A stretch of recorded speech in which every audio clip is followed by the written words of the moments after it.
This is not financial or tax advice. This podcast is strictly educational and is not investment advice or a solicitation to buy or sell any assets or to make any financial decisions. Talk to your own accountant. Do your own research.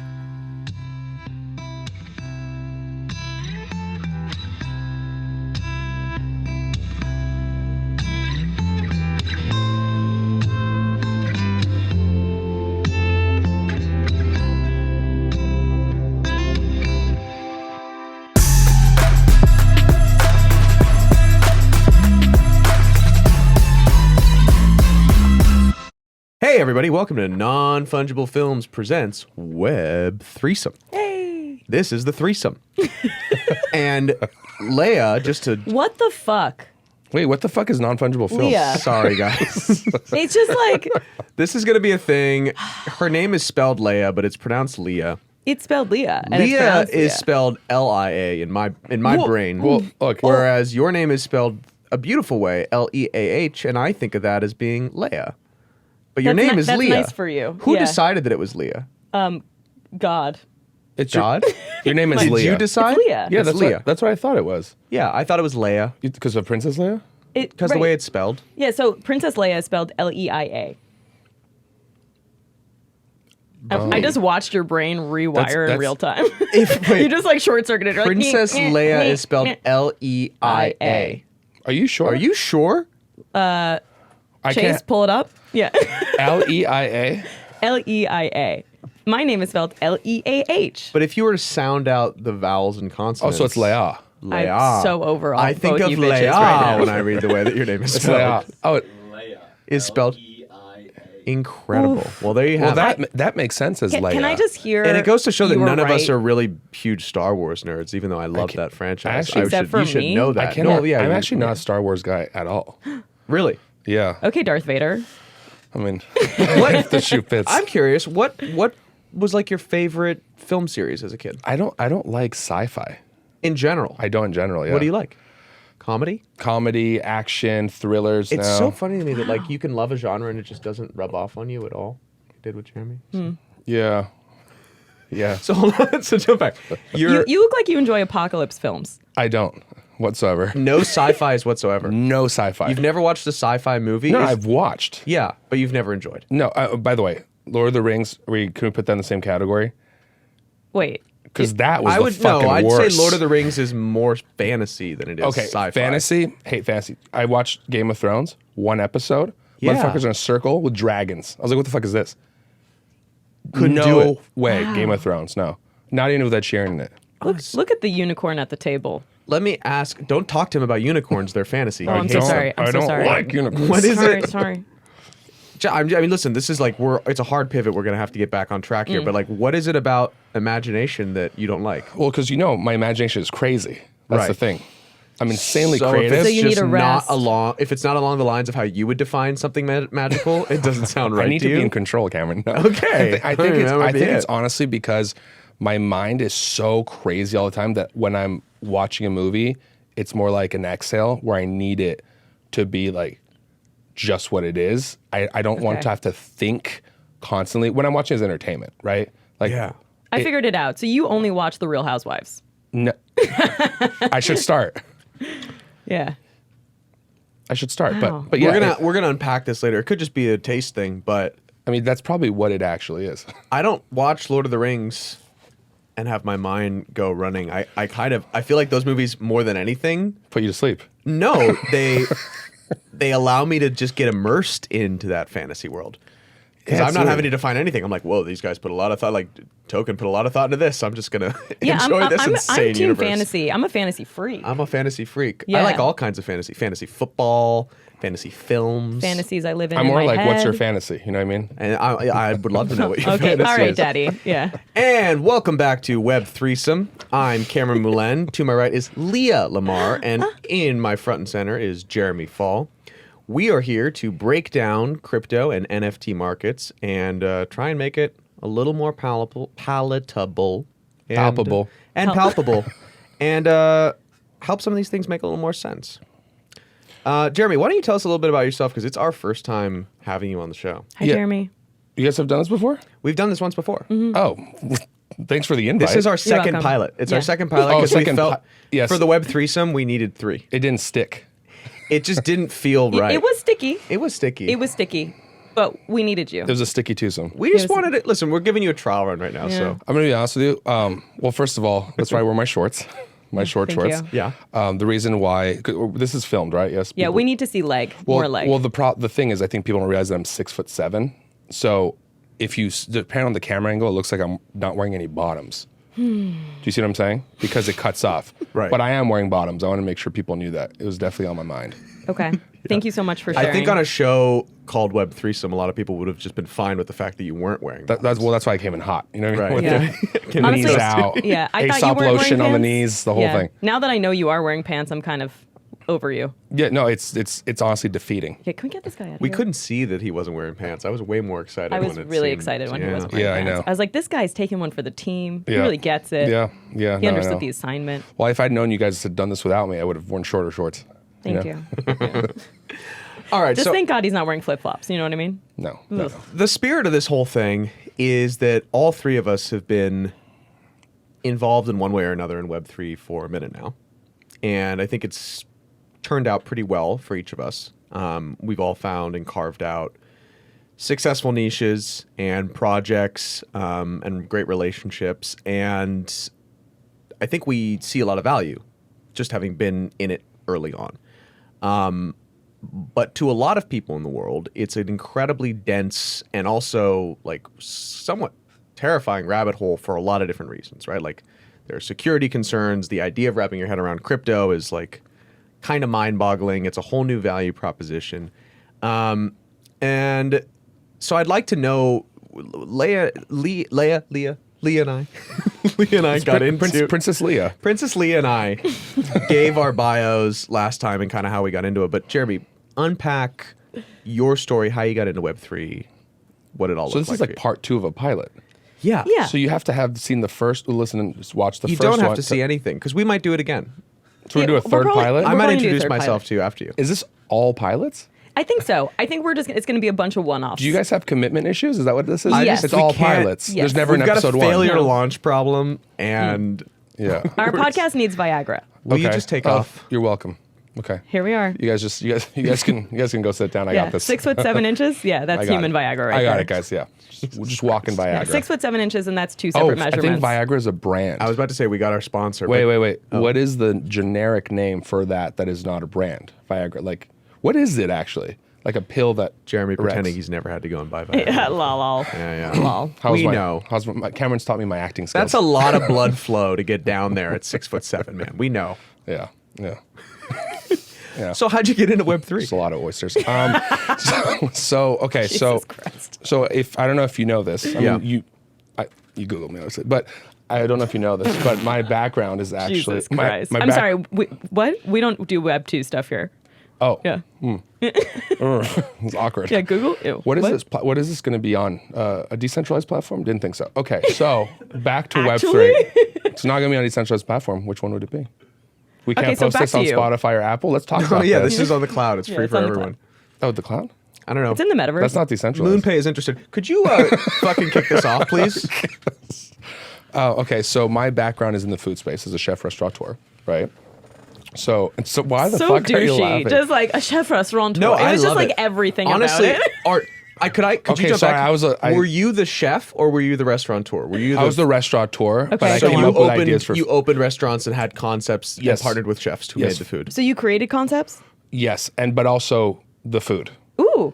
Yeah. So he's a chef He's and a a, chef. restaurateur. Well, I'm trying. Well, yeah. By the way, that's what I said. What So were he's you- a chef restaurateur. But I read that you had. Oh, so you did Google me? Okay, Yeah, go I on. did. So you had.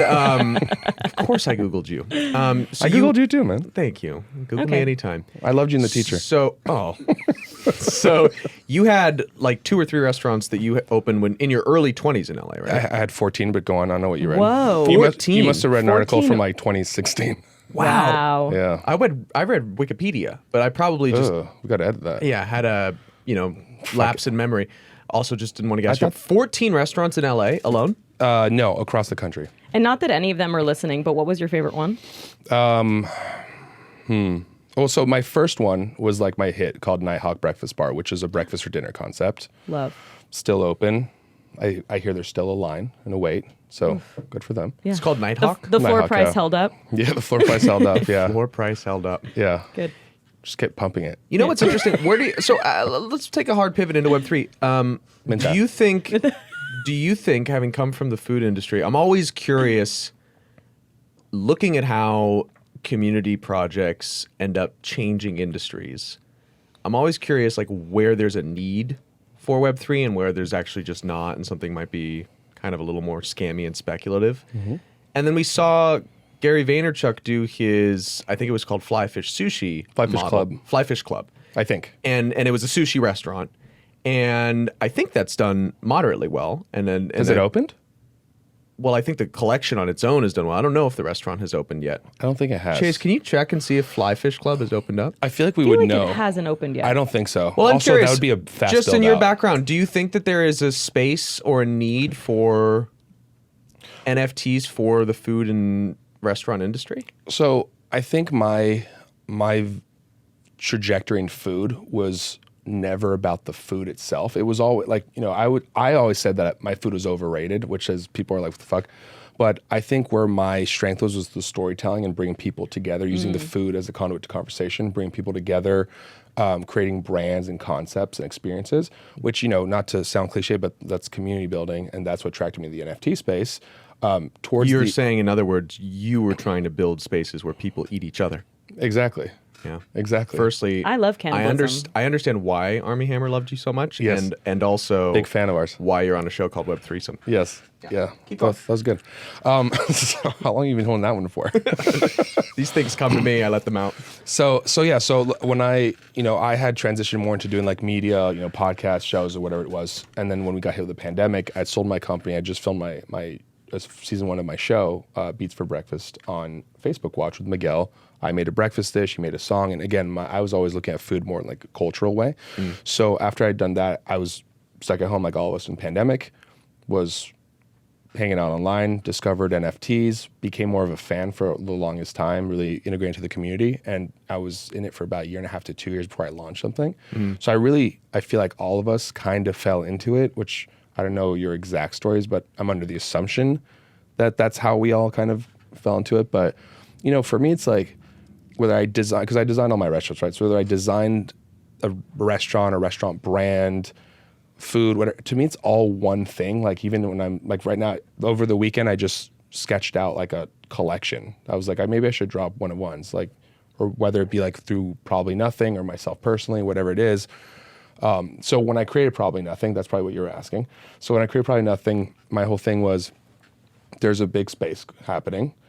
The people in it, the Degens are awesome. There's something amazing there.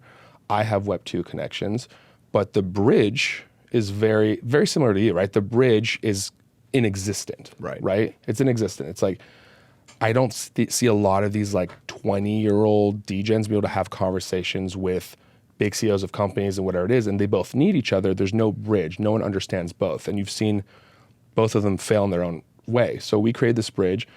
We're an educational brand, but I don't like to call it an educational brand because that sounds stuffy and intimidating. And I'm not going to teach anyone how to connect their wallet and buy an NFT if they don't know what they're buying and don't care about what they're buying. It's going to fall flat.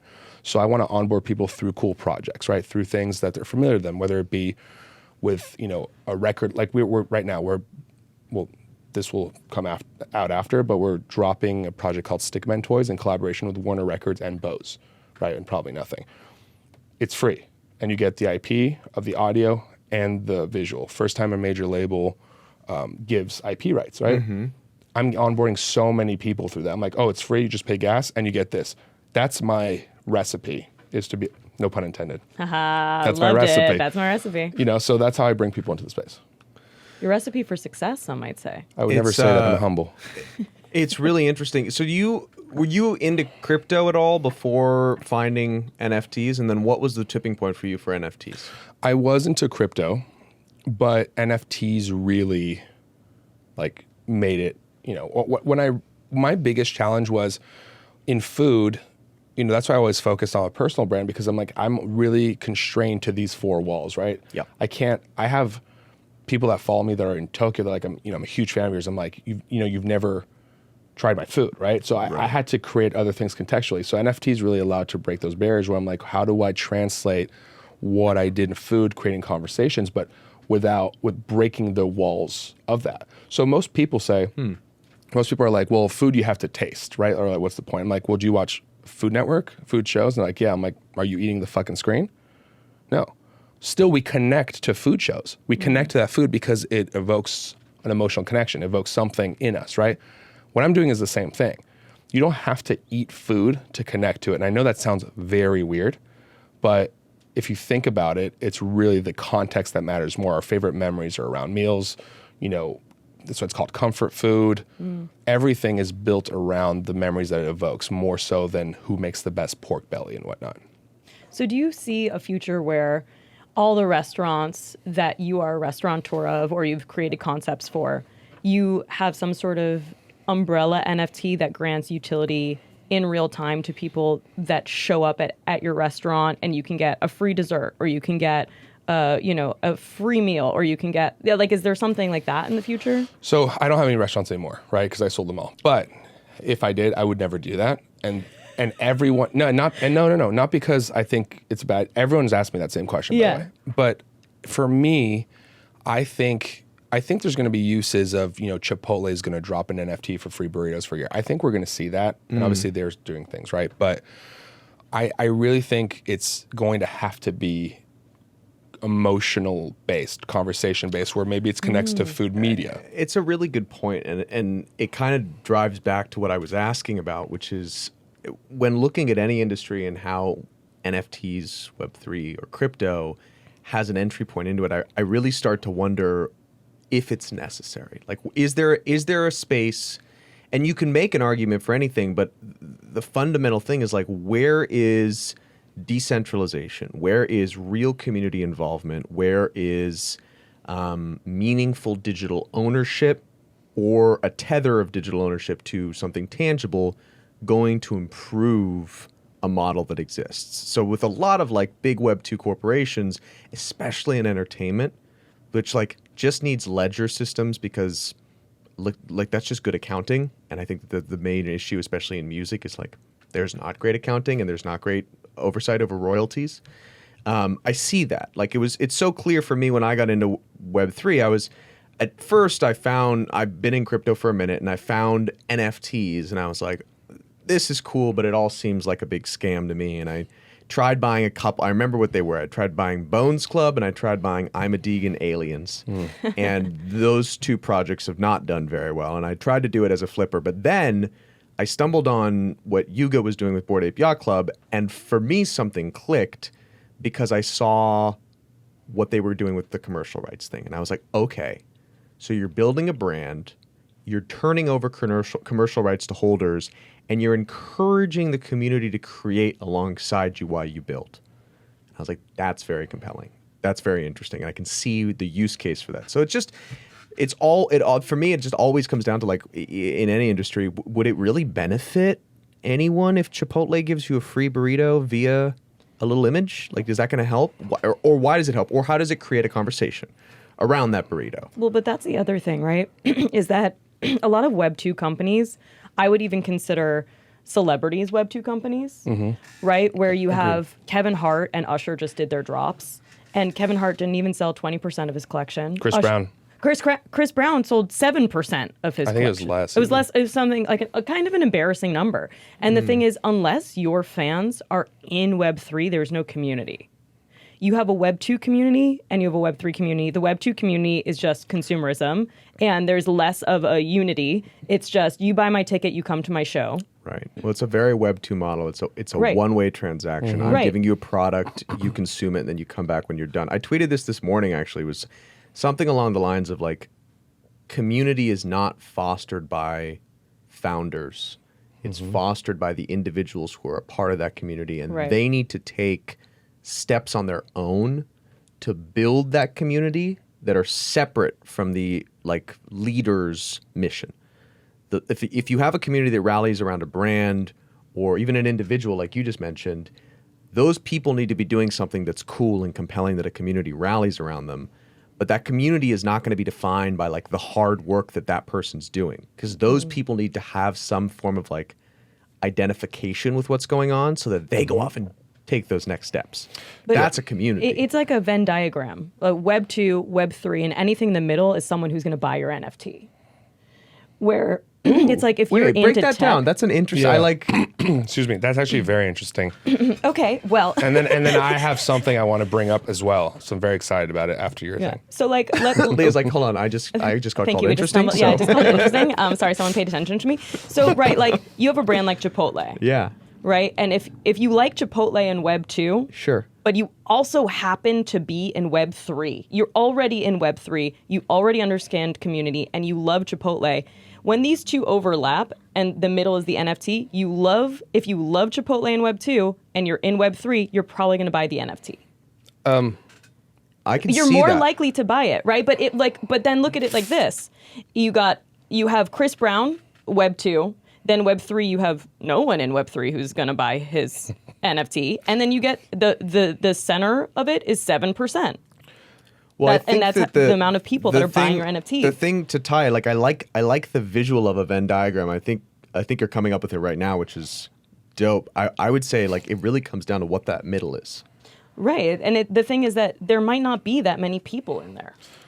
Well, not just that. I think it comes down to what the value prop of the middle Yes. is, because Yes. you can be any major company, and you can have people like, let's use Apple. Right, Apple's it's the largest company in the world. It's got they're killing it. Trillion, yeah, they're doing really well. Yeah, I've heard of them. Yeah, $1 trillion little market startup, right? cap, right? Yeah. Or maybe not after the crash, whatever. They're the biggest company in the world, and lots of people use Apple products. I love all my Apple products. They all sync up instantly. The cloud is great. If Apple came out with an NFT, I would be interested because I'm a fan of the products that they've given me, the experiences that they give me. But that middle of the Venn diagram that you're referencing, it really comes down to what it is they're doing. Yeah. What is that NFT going to do? What is the new ecosystem that you're building, and where is the value to me as a consumer, which I think is the whole revolutionary shift in Web3, which is that it's no longer just that one side, the corporation, wants to give me a product anymore. The corporation wants to give me some sense of ownership in that space and everything that they're building. So that part is like, it's why I ask about Chipotle.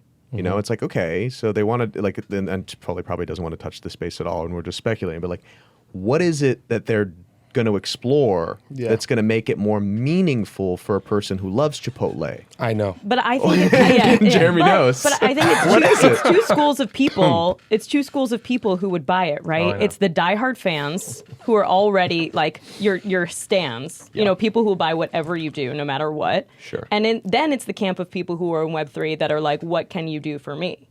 It's what is the utility, which is what you're saying. So it's like, if the utility is interesting enough to me, and I'm kind of interested in the brand, I might buy it because the utility is so great.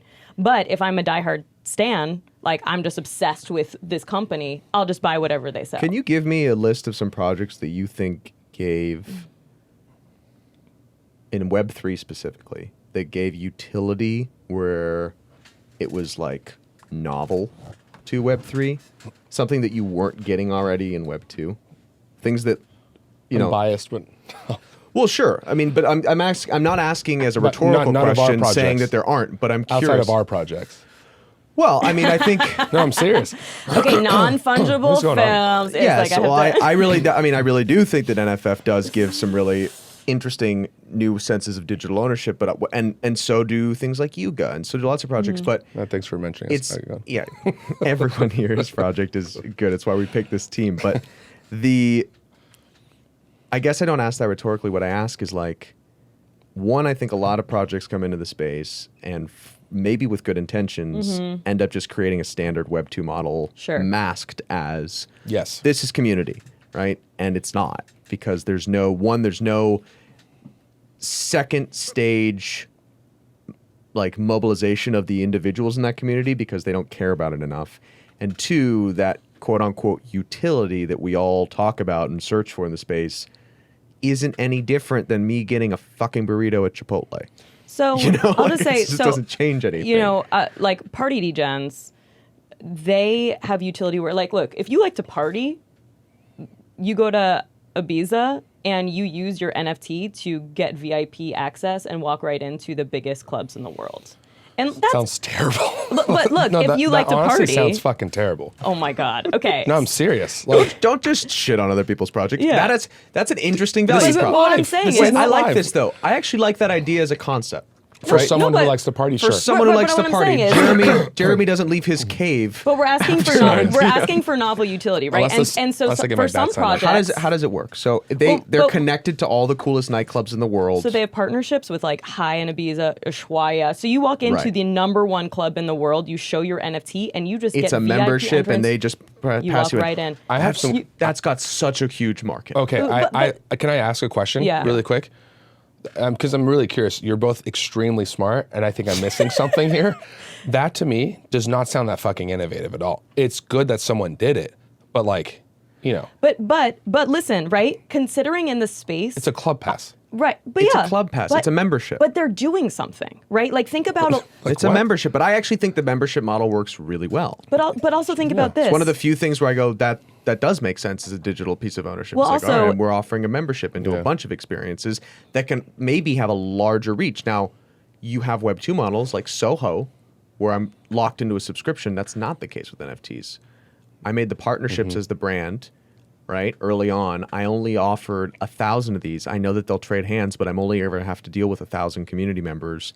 And those people are going to get an incredible experience via that membership. I actually think membership is a model that works really well. Yes. But wait, let me give you more information. Just to double No, down I'm on like how really- horrible this sounds to you. Okay, Okay, ready? yes, please. So again, Free bottles. free bottles. Again, this is for people who like to party, right? And there are a lot of people in Web3 who like to party. That's when you go to NFT NYC. It's when you go to Art Basel. It's all about the parties. Do you like to party? Okay, so Exactly. yeah, but that's because I spend my nights at comedy clubs. Like my work is at night, so That sounds fun, actually. More fun than this Ibiza shit. well, but look, right? So then every single background that they have is indicative of a different city that you go to, and it activates different luxury experiences in different cities. So you can get luxury transport, you get luxury hotels, accommodations, like things like that. And then also there are, again, for people who like to party, there are different accesses where if you have a VIP wristband on your NFT, you get to be backstage or next to the DJ at these huge concerts. And for people who like to party, that's awesome. Like that's a really cool thing. For people who might not have had access before, they would have to stand GA in the back. Okay. Right. I think Okay. there's a space there, and it sounds like they're working towards it, which is, and I'm just trying to like a small market analysis of how hard everyone fights every year, right, to get an artist wristband to something like Coachella. If you're ready to go to Coachella and you're like desperate, right, and you're excited because you want to do the festival that year, everyone wants the artist wristband because they want to be able to go backstage, they want to feel super special. So if you're a company that says, all right, we're building a community and we're going to fight to get you that experience at every show. You go, well, hell, if I don't ever have to think about it again. I own this pass and I'm always going to get an artist wristband at all these cool different shows. To me, that can be pretty interesting. I think Coachella did that. But do you think Golden Voice has an NFT They- tied to? Coachella does. They have like- NFTs? Yeah, they have like 3 tiers or something like that, and like it's like one's like $200,000, and like you get access to like year-long artists. But they have that. they had that at I Cannes thought it this was year really interesting. at the film festival. I have They a had lot to say tiers. about all of this. Well, listen, Well, no, but the Go. question was what's innovative, right? And I'm like, at this point, I feel like everyone's fighting to get the first. Oh, we did this the first. Like we're the first people to do this. We're the first people to do that. But also, a lot of these and I own a lot of the NFTs that I love that I think do this too. Is that their activations are only when there are big NFT events, right. And I'm like, that's not real utility. So if you can offer me something in an off season, you know what I mean? When it's not just NFT NYC or Art Basel or ETH Denver or whatever it is, then that to me is almost innovative. Because I'm like, see, you care about the community and you're offering utility in real time around the clock, not just when there's an event. So I want to pivot. Okay, You want to add to that? I got a lot to say. Yeah, go. Please. But Please. I'll keep it short. Okay, so when I stand corrected, I will tell you. I will explain some context here. My background's in nightlife, right? Yeah. So I think I'm also like hospitality. I think I'm particularly picky when it comes to these adoptions. not everything has to be insanely innovative, right? Sometimes it should just be practical. That is the first mistake I've ever made, so I'm sorry. And what I see in this... Caught it here live Wow. on the show. Dude, let's cut it out. Yeah. Mint that. Okay, yeah. So in this scenario, I think there's a missed Make opportunity. mint that happen. I think there's a missed opportunity to create an ancillary experience around the nightlife experience. I think that's a mistake, right? To me, that thing that you described is just as unique or cool or whatever as Chipotle dropping a free burrito pass. It really comes down to, I'm serious, do you like to party? Do you love Chipotle? They're really in the same category for me. What if I were to do something in food, I would look at it as like, why don't we create a community-driven fucking cookbook or something where you actually integrate people where everyone feels like they're my sous chef and creating something communal. Like that's the way I look at things. But sometimes it's really just face value and that's fine. But to me, the Chipotle thing and the nightlife thing are the same thing. Wait, Well, I when think you it's said the that, same model. If we're being blunt, I think the actual experiences are radically different. Speak for Wait. I'm sorry. I was going to say, it depends how much you love It eating depends a how burrito. much you care. do you love Right. Chipotle? Do you love to party? Well, if I got an NFT for you, the Chiparty NFT. Wait. So have you heard of Superfest? Superfest? Yes. Probably, but... New I would- NFT that's a complete music festival, community driven. They choose the artist, they choose the location. It's planned by the community, and it's created That's interesting. by the people who created Bonnaroo and Outside Lands. So That's they know interesting. festivals. So Superfest, I think they're minting for like 0.43 right now. And As they should.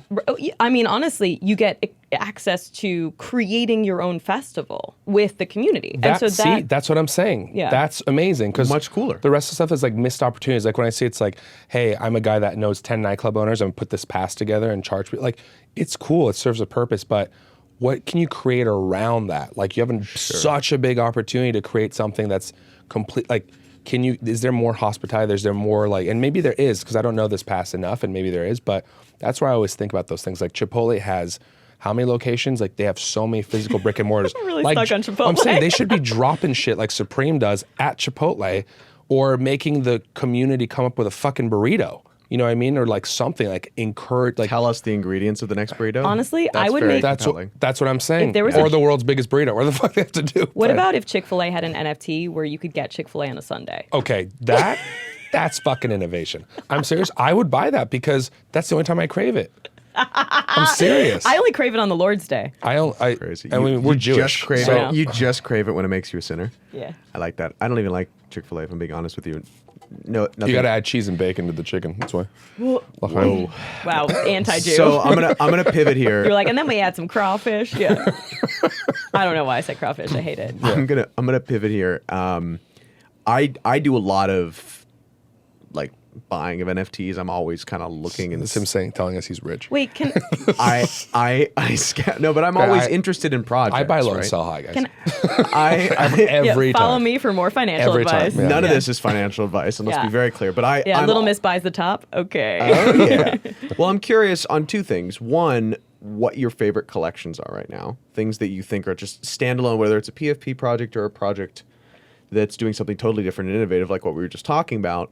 And two, like, what are the sorts of things that you're most like attracted to? Okay.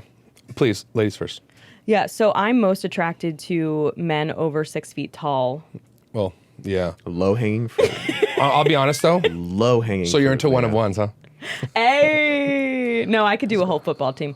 But They're shorter though. You should have said NBA. Oof. Did you know that I'm taller than Michael Jordan and Kobe? Rest in peace. They were 6'6". I'm 6'7". That's all I'm gonna say. You want a fucking trophy? I mean, I wish Honestly? I had. I mean, yeah. All right. So we have Shaquille O'Neal on the podcast, you guys. No, It's, no, he's very 7'1". exciting. He's 7'1". Oh, oof. I'm gonna get Shaq. Can on I the tell you guys podcast just to make you? Can I feel tell you small. guys a funny story really quick? Yeah. So I go to a lot of games, Laker games, courtside, and so when I go to a lot of Laker events, Did right? you just try to call me out for saying why I like to shop I wanted for to. NFTs? I wanted to make you feel like. Oh, I just want to say yeah. also thank you for inviting me next week. I really appreciate it. You're so welcome. It's not the season's off right now, but next time. I know sports.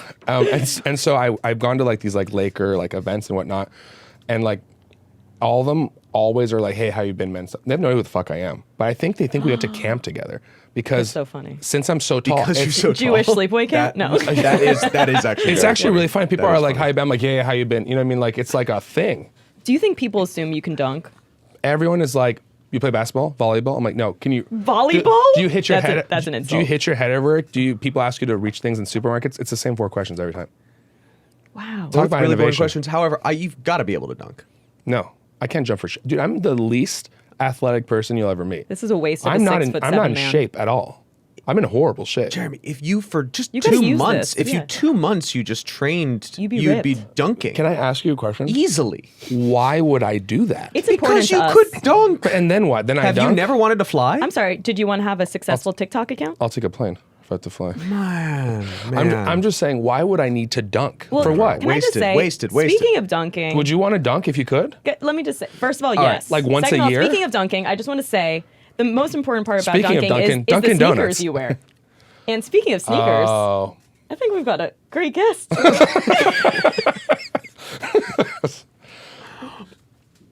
Yeah, So bring I'll on leave this Fran. out. Yeah, Fran, yeah, let's yeah. come on out. My segues are seamless. Oh my God. What's up, everyone? What's Fran, up, Fran? welcome to the podcast. Thanks, you Thanks doing? for having me. So happy to have you here today. Sorry you had to sit through that. Oh, no, it was awesome.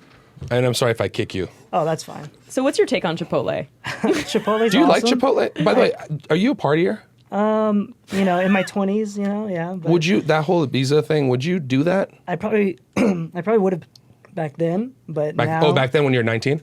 No, in my 20s. Can you but- pull Fran's mic? Oh, yeah. Yeah, so in my 20s, I probably would have been interested in something like that. But nowadays, right. you know, either gaming or trading NFTs, so probably not so much.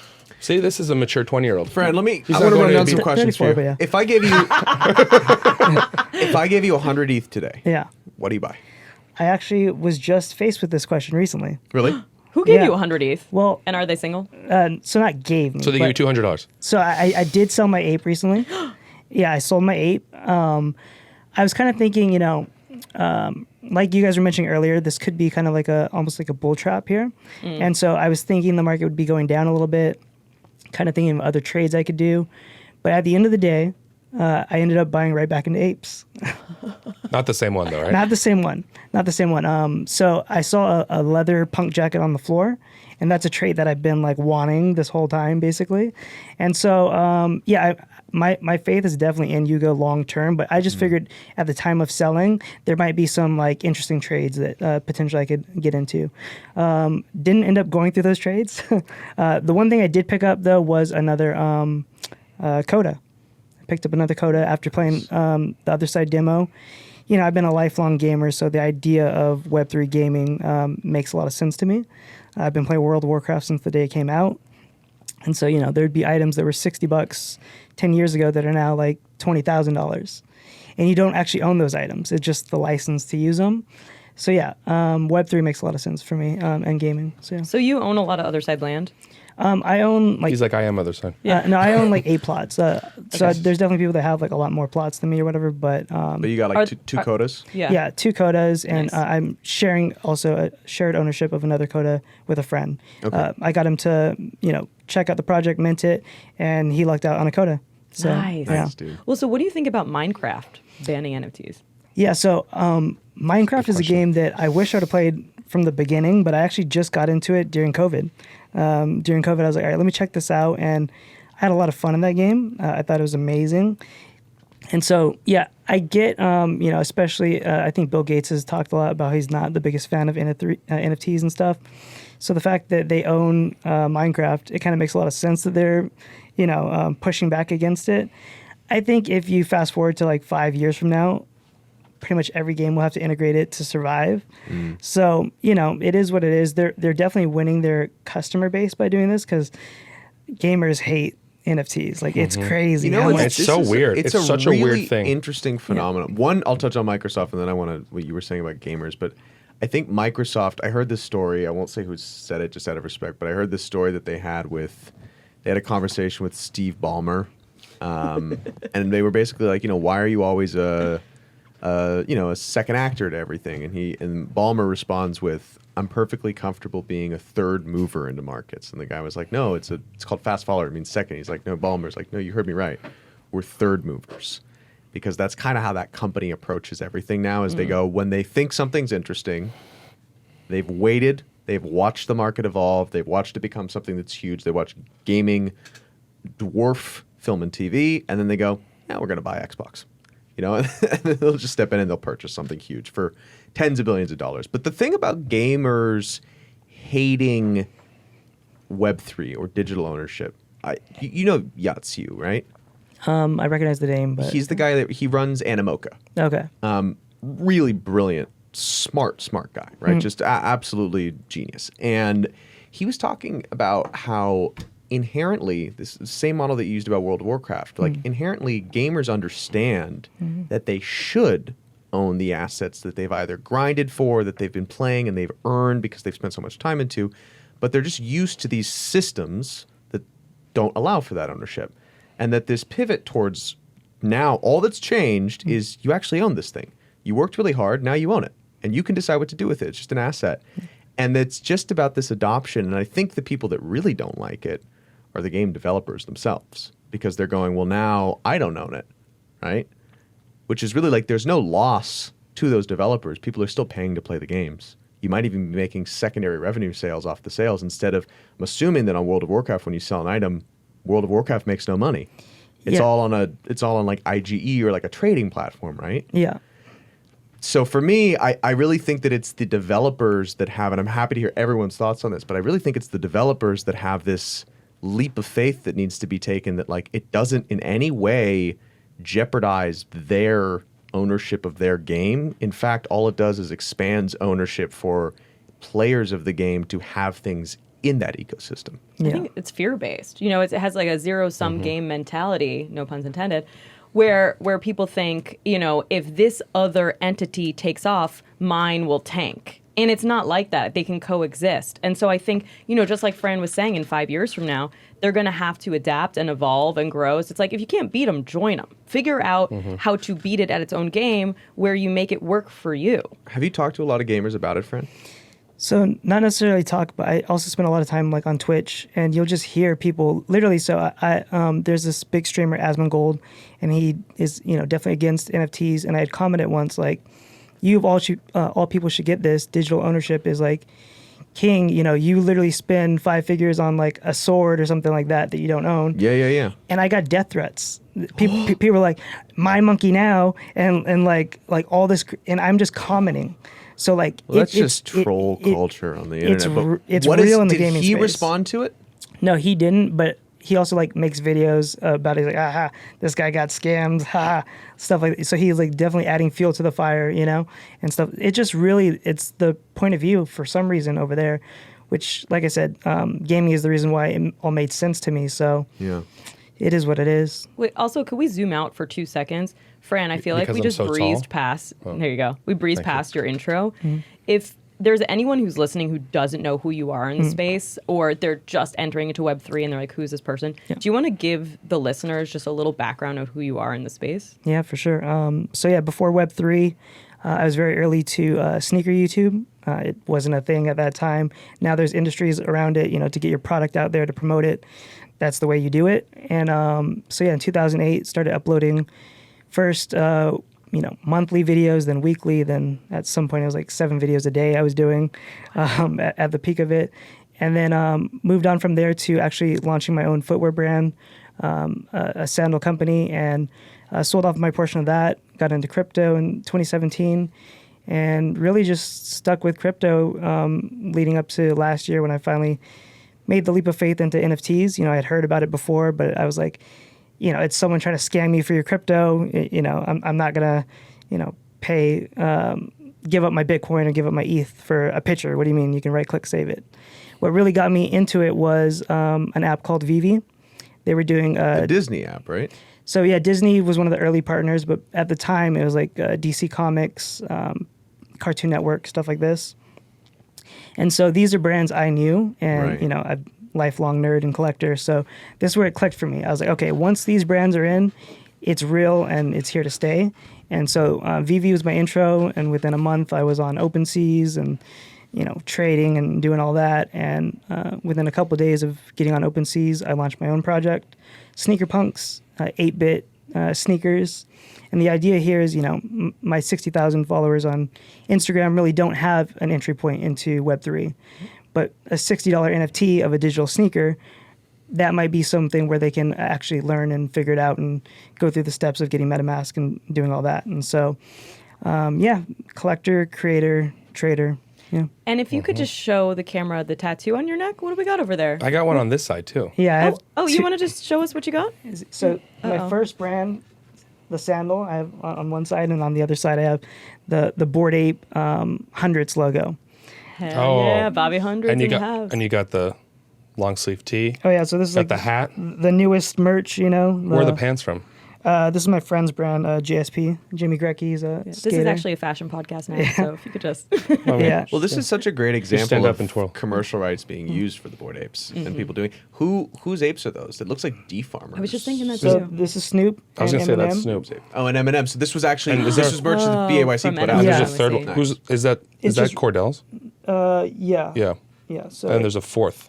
No, it's Is it the just a same repeat? too. Oh, It's the same too. So, no, you were mentioning this earlier. That was another big thing for me was the IP rights. Is I come from sneakers and clothing, so with my initial ape, that's exactly what I went to do. Grab collaborations through sneakers and clothing and all that, food and just all the different industries. thanks for the food thing, man. No, most definitely, because the way I looked at it, it's like owning Pikachu or Mickey Mouse before anyone knew what it was. That's what I saw it as, and Smart. I I still, told you that. Remember?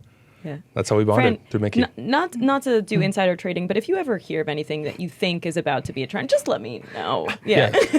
But like not in writing. No, Yeah, but not I feel like I've definitely Just been Telegram. early to like pretty much everything throughout my life, but Mm-hmm. crypto and NFT is the first time where you can actually gain value from doing so. Yeah. And so, So you're saying yes. Okay. Just making sure. yeah, most definitely. But I have a question for you, actually. So, for example, like Old Navy now has Bored Ape shirts, right? What do you think of stuff like that? I personally love it. I understand the argument of you're diluting this project somehow. I don't believe so. I think no one even knows about it yet. How can you dilute something that hasn't been known? I agree. So I think, again, using Mickey Mouse, you'll see Mickey Mouse all throughout the mall in all kinds of different clothing stores, $9 shirts to a Supreme collaboration for $800. There's, price points for everyone, and that product can fit in pretty much anywhere. I couldn't agree with you more. Yeah. And just because Non-Fungible Films is so focused on exploitation development of IP, Yeah. I have Anything to make a buck, no. But here's my point. Get the Here's my monkeypox point. vaccine. Get the monkeypox vaccine. Stockpile them. Exploit the pandemic. We're gonna have to cut all of this. The reason I say 6-minute that podcast. is because Disney infamously has always been a company that has been very precious about their IP, right? Like they don't want anyone touching their IP.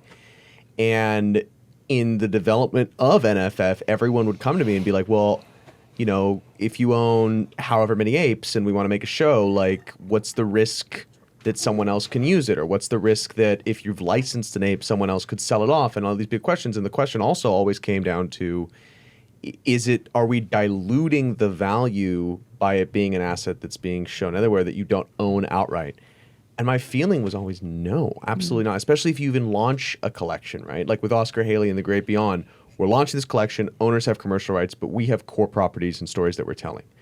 And studios are terrified of that idea, right? To some extent, because they go, well, I don't own that IP, and so therefore someone else might dilute the value. But I share the sentiment, which is like, if you make something bad, there's so much stuff going on in the world today anyway, no one's going to pay attention. No one's going to remember it. No one's going to pay attention. There have been shows with Bored Apes before. Like people have made full series. Yeah. No one knows what they are. Like Red Ape Family? If it wasn't a Yeah. well, it gotta cut that too. But yes, and Yeah. and no, like I'm not here to like bash on anyone, but my point is that like if it's not amazing, it's not going to stick, and so it really comes down to the quality of the content that's made, not so much the quantity that goes out. Yeah. Well, Yes. Yeah, the other thing, though, is if everyone in Web3 is about onboarding more people into the space, then you would want more fans of the space and more people in the space. So if Old Navy is selling a Bored Ape shirt, people will either be like, what is this? I don't know if I want to buy just like this weird thing because they don't know what it is. Or Bored Ape fans will start buying Old Navy and buy the Bored Ape. Or people will buy it not knowing what it is and kind of spreading the message further and starting to include more people in the space. And so it's like, what's the harm? Yeah, I mean, the thing is, too, is like, I think Yuga and Bored Ape are at a point where they're hitting a ceiling within Web3 to a certain extent. The only way they can grow is more people into Web3, but they need to break outside of that. And before, it's funny They because need to break on through to the other side. Exactly. And I mean, the thing about that is the way to do that is to be in Target, to be in Old Navy, to be in fucking Zoomies. Like 100%. that's the way to do it. It's Otherwise, to sell out. Otherwise, like, well, no, for real though, because like, think about this. Like we like Basquiat as an artist, right? But that's very much only accessible to people who have like tens of millions of dollars to spend on a Basquiat. It needs to be in Uniqlo for us to be able to have that connection to something, right? It's like designer shoes and knockoffs. Like you need, not that these are knockoffs, but you need something that's approachable for that higher tier to mean something. It has to hit different, people. Other side. You do first trip? Yeah, most definitely. What'd you think? He is other sided. It was awesome. The idea of a marketplace built in the game where you can be trading these assets and even just playing the first demo and getting an exclusive item for doing so and being able to trade that, or even just the experience with so many people was awesome. Hearing everyone shouting and screaming and figuring out what was going It was on. 4,000 people all live at once, right? Yeah, Wow. 4,500 people. I need an ape too. This is what this is making me realize. Yeah. I need it. The fact that if you were faced Let me with know the when they go question, down. yeah, right, And then back up. yeah, let me know when it's trending. It's like if you were faced with the idea of what to do with 100 ETH and you bought back in, that lets us know that we need to buy one right now. Yeah. Yeah, no. Yeah. Again, there were possibilities for other trades and stuff like this, but I just think over the long run, it is like a safe place to park your ETH, basically. It's like should Berkshire. the podcast? It's like should Berkshire Hathaway. should Web3some buy an ape Yeah, I mean, that we talk hang about on the wall? I mean, Cameron. Let's pitch it to him. Talk about it. I did want to mention, I know you guys mentioned Zoomies earlier. My ape was one of the apes featured in that collection as well. Whoa, Really? cool. Yeah. So they Wait, your licensed old it ape from you? or your new ape? My old ape. So basically, the way it worked out was, last year, a lot of the streetwear brands that I know were reaching out to me, getting information about Web3, and Nikki Diamonds was one of those people. And so, we were in a lot of spaces together as his collection was rolling out and talking with Bobby Hundreds and stuff like this. And I had mentioned the IP, and he hit me up after that, and he was like, "Wait, so you're sure we can use this IP?" I was like, "I'm positive. That's part of, the draw of the collection." And within a few months, we got mock-ups going and the release of at his store, and it spread to other stores like Zoomies and stuff like that. So, yeah, that was someone who I knew before Web3, and again, just kind of merging those two worlds together is something that was very exciting to do for me. So yeah. Okay, I was going to say, Please. if we could back up for a second. Look, okay, we're giving you 100 ETH. Let's give it to the little guys. If you're not giving it to Bored Ape, you're not buying back in. What are you getting? So there's a few other projects that I feel like are You're not allowed to say non-fungible films or Oscar Haley. Because are- I know you would put all of it into those. or probably nothing. Or probably nothing. Yeah. that are undervalued right now.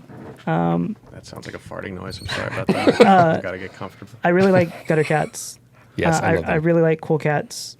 You like cats? Yeah. Okay. I do like cats. I really like cyberkongs. I think cyberkongs. You like monkeys? Cyberkongs is a very intense community. I actually performed for them at Art Basel. Basel, yeah. Fuck you. Yeah. It's Leah. Yeah. Sorry, go All on. right. Okay. All right. It's yeah. it's Bazelle. Yeah, it's Bazelle. Yeah, it's a art Yeah. Bazelle. So I performed for them there, and meeting them, they're all so bullish on Yeah. the cyberkongs community, and just like the banana coin. I mean, you can just they make so much money every day from it. Yeah. I mean, yes. There during was the- a moment. If you have the Banana was a Genesis, moment. yeah. But I do like how it is an actual ecosystem. The Genesis makes the banana, which can run the VX through the game, and the baby is farming like basically buffs or like experience boosts for it. So they do have like an ecosystem that's going. It's a play-to-earn economy that works well. But or tell me if I'm wrong, Fran. I'm pretty sure they were like one of the first PFP projects, for those listening, thank you, profile picture projects that hit 100 ETH. The Genesis Kongs, I think even before Punks, and somehow were at 100 ignored ETH. and left out of the conversation even when they were at their peaks, which was always like interesting Weird. to me. Yeah. They didn't have it was because a lot of it is marketing savvy. Like some projects just have incredible.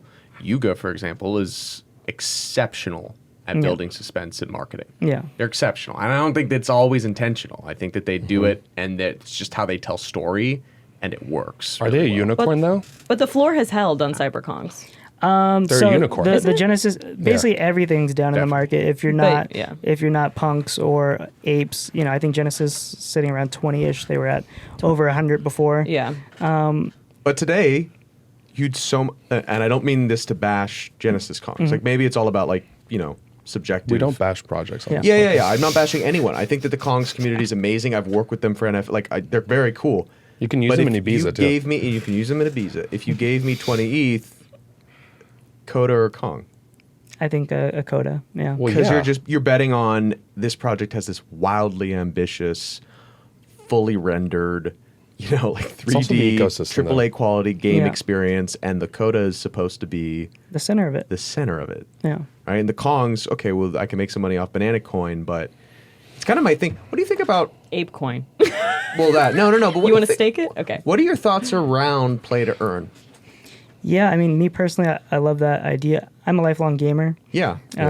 You know, I have like a Game Boy Color tattooed on my arm, and let me see. Just, if you're playing, you might as well learn. That's super sick. Just like, you know, the biggest nerd. So the idea of merging gaming with crypto and all that, you know, those are my two passions. I love it. I think it's, like I said, going to be hard. A lot of gamers, they have this idea of then it's like pay to win, basically would be the other side of it. And they don't like that concept, which I don't fully agree with. Like, you know, that sounds very Squid Game. Yeah, I mean, like, if or you, win to pay. Yeah. If you earn this certain like achievement in a game, you are one of a very exclusive amount of people that have it, whether that's in the form of a crown or whatever form they want to do it. And the funny thing is, PlayStation actually just recently announced they're doing this like rewards program for these digital collectibles, and they stressed 3 times like these are not NFTs, and like they kept just repeating that these are not NFTs, and the fan base was like, yes, thank you, this is what I want. I'm like, wait, I don't think you understand. Like, if you're like one of 20 people in the world that have this achievement, you could potentially sell it for like, you know, $1,000 or whatever it may be. You could think of the same thing of like going to concerts and people selling the merch, and someone who couldn't be there, they have this item, this collectible to show they were there, show that, you know. A memento. Yeah. This is so worthwhile to talk about, my friend, because you know what it is? There's a very clear prejudice against NFTs as a whole. And we talked about it a little bit. I thought you were talking about Jews. Us too. Fran, are you Jewish? No. No one's perfect. Dude. It's fine. Come on, man. I'm starting to like you. So I think we should really try to unpack the reasons why, because I think that there are a lot. We're all believers in Web3. You know, I'm a firm believer in Web3. I'm a firm believer in NFTs, not just because they've done well for me, but because I think there's a lot of value in building a business or a community and a brand that way.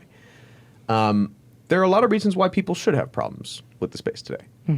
Right? Yeah. 100%. I think security is a huge issue, and it's a void that we haven't taken seriously. And, you know, I personally, I've been in crypto for a long time. I know how to use a ledger, right? Yeah. Like when I have anything of value, it's on a ledger or a hard wallet because I understand that gives me another layer of security. Yeah.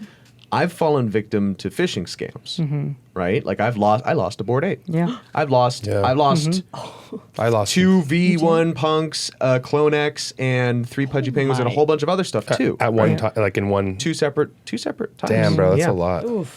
Yeah, great learning experience, right? Yeah. But so when I went to the community about that, Yeah. the reception, you have people who like you who are like, dude, that's so awful. I'm so sorry. But then you've got people kind of in the same vein of like gamers who give you the death threats because you think something different, who just full on lambast you of like, you're a fucking idiot. And you're so stupid and irresponsible. Stupid You should little rich boy. understand. Yeah, you should someone needed to tell you. understand. Yeah, you should understand that it's all on you. Blah, blah, blah. And it's like, okay, one, there's probably merit to what you're saying. I don't like the way you're saying it. I don't but agree with that there's merit. First of all, we're all human, and the space needs to be welcoming. Speak for yourself. Well, so let me just true. unpack my view on this, and I want to hear everyone's opinion. We'll start with you because obviously the episode's like, Yeah.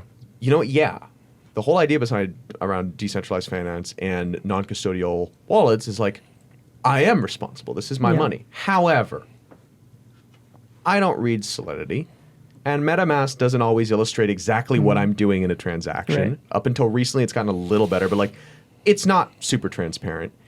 And also, let's just say in a hypothetical, let's use a Bored Ape. Just because I have a fancy sports car and I leave my garage open, right? And it was dumb to leave my garage open. It doesn't give someone else permission to lie to me about what they're doing and then steal my car, sell it, and then everyone goes, well, it's not your car Did that anymore because happen? you left the garage open. No, but that's No, that's I'm that- saying, just that- want to make sure you didn't get your car stolen no, too. I don't have my car still. It's okay. Yeah, but there is crashed my no car. police in Web3. Well, so there is. We got my Bored Ape back. Oh, you did? We What, got my you Bored did? Ape back. How? Oh, Yeah. the one that we put. Oh, shit. Yeah, yeah. I, like, You retweeted- failed to mention that part. I retweeted it. Remember that? Yeah, thank you. You're welcome. No, you got you. There, you know. Listen, there are retweeted too? incredible. There are incredible good. minds in the Good to hear. security space who can actually like, you know, you can. Firstly, you can track anything on the blockchain. So we knew where it was, but then you had to KYC the wallet that had it. You had to try and KYC the people that did the actual phishing scam, and then try and trace it back via the web on like hosted domains and like But who were might there have written that code. ramifications for the person But you who know what stole got it? that back That's for in you? process. Centralization That's in got it back for you, though. Yeah, sure. But that's what I mean. But so my point is just to get focused is like that's a huge problem in the Yeah. space, right? And I also think that response towards someone making an honest mistake, because it's not like I wanted to lose the asset. Of course. I was tired one morning. I hadn't had coffee. I wanted to get the Bored Ape merch. I clicked the wrong fucking link like an idiot, right? Doesn't mean someone should be losing huge amounts of money for doing it. But if that's how the space responds, no wonder people on the outside are like, yo, are you kidding me? This is a joke. This guy lost all this money on the thing that was supposed to be non-fungible, and it's just gone now. Of course this is a scam, Yeah. right? And I think But there's it's this our like scam. it's like a double it's this double standard where like the gamers think that it's, you know, it's a scam because it's so obvious, and then the people in Web3 are like, well, it's good that it's that way because you need to adopt it, and no one's meeting in the common sense middle, which is, yeah, it's probably in some ways a really great thing that things are non-custodial. It's probably a great way in a lot of things that we're decentralizing this type of ownership so no one can tell you what to do with your money. But if someone takes advantage of you, if someone robs you outright with a lie, don't we want there to be some checks and balances in place Yes. to keep people safe? Yeah, Yes, I agree. 100%. There to be some- Didn't we just have our first crypto insider trading incident where 3 people are now going to jail? Yes. Well, the I have first a that lot to say about caught. that. The first. Well, I think there are more and more projects that are starting to actually like see repercussions for rugs, Yeah, it was for Coinbase, lies. right? Yeah. Also, Well, there was a Coinbase, someone who worked at Coinbase Yes. who Right. just Yeah. and OpenSea. in a really Yeah, and in a OpenSea. really interesting way too. The SEC did not actually they're not being given the opportunity to stand trial, which was interesting. The way that it was set up, they're being held accountable for insider trading, but they don't stand trial. I'd have to look into this. but Who's it was getting paid off? Really crazy. Well, Yeah. I'm not an attorney. I also think that a lot of the way that's portrayed, I don't know if it's actual insider trading, like as we know it. I think it might be like breaching of company secrets. But since it the doesn't Coinbase thing was transparent. Okay. The Coinbase I was thing was talking like about OpenSea. he I was or talking about she OpenSea, yeah. knew Yes. that the coin was going to get listed on Coinbase, and when Yeah. that happened, there was always a pump. and was it a security And so- though? Yeah, and so they would buy So there, a yes. ton of the coin Yeah. before it got listed. Then it Yes. gets listed, it pumps up, and then he sells it. Yeah, I was talking about the OpenSea one, sorry, but the OpenSea one where it's like Nate- trading on Nate companies. testing. Yeah, I mean Yeah. sometimes I think they use like these big words to scare people. But anyway, Bring back Nate. my one thing is, you know, everyone's like decentralization, all these degens are like decentralization, all this shit, and then as soon as they lose something and they need help, they're like, "Where's customer support?" I'm like, "That's fucking centralized. We're gonna end up at a Web 2.5. It's Yeah. never gonna be fully decentralized. We What might do have to you- rename this podcast." What do you think? What do you think the things that need to change most are for Web3? Yeah, I mean, you're right. You know, people are scared to enter the space. Someone's grandma or uncle is going to have a hard time understanding any of this stuff. Even one of my friends, another one of my childhood friends, he minted other side, and like, I don't know, maybe a month ago, he was looking at his wallet. He's like, my land's not there. I was like, what?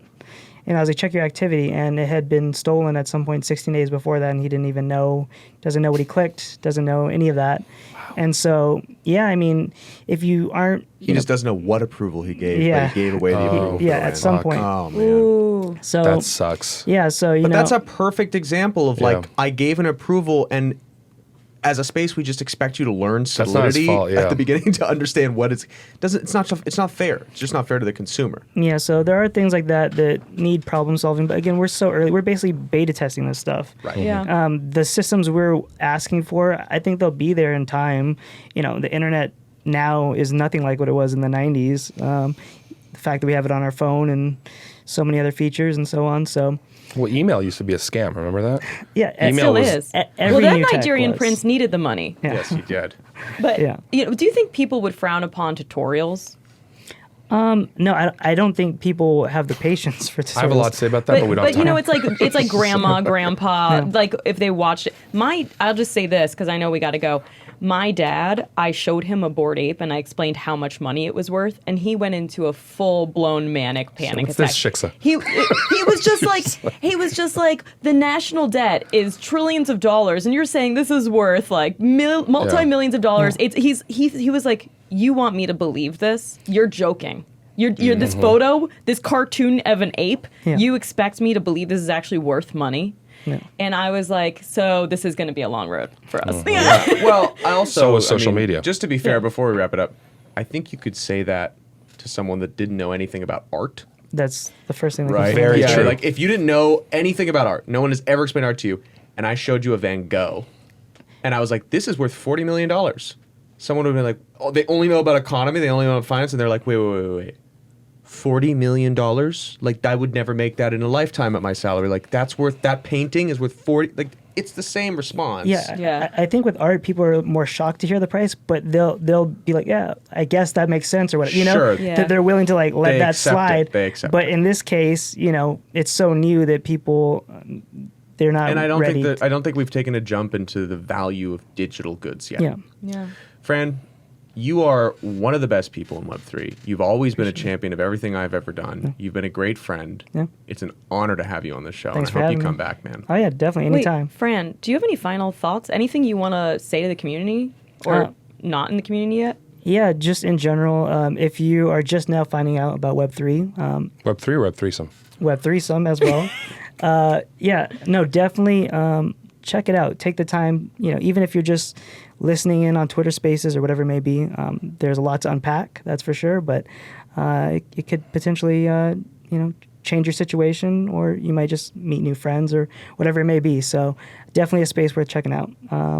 I do have my project as well, Sneaker Punks.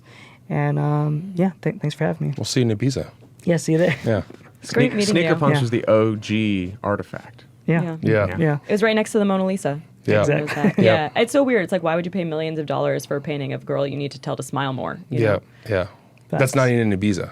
No. So how much do you love Ibiza? You're going to Me Too yourself one of these days. Hey.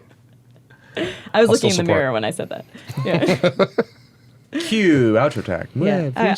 I've been Leah Lamarr. Hey, threesome. That's been Jeremy Fall. Threesome. And that's, I think, Cameron. Yeah, that's Cameron by himself. I'm just spitballing what the outro track might be. Web. We'll figure it out. Threesome. Web. There you go. Threesome. Okay. Threesome. Chase is waving like, And get we're the out. fuck off camera. All right.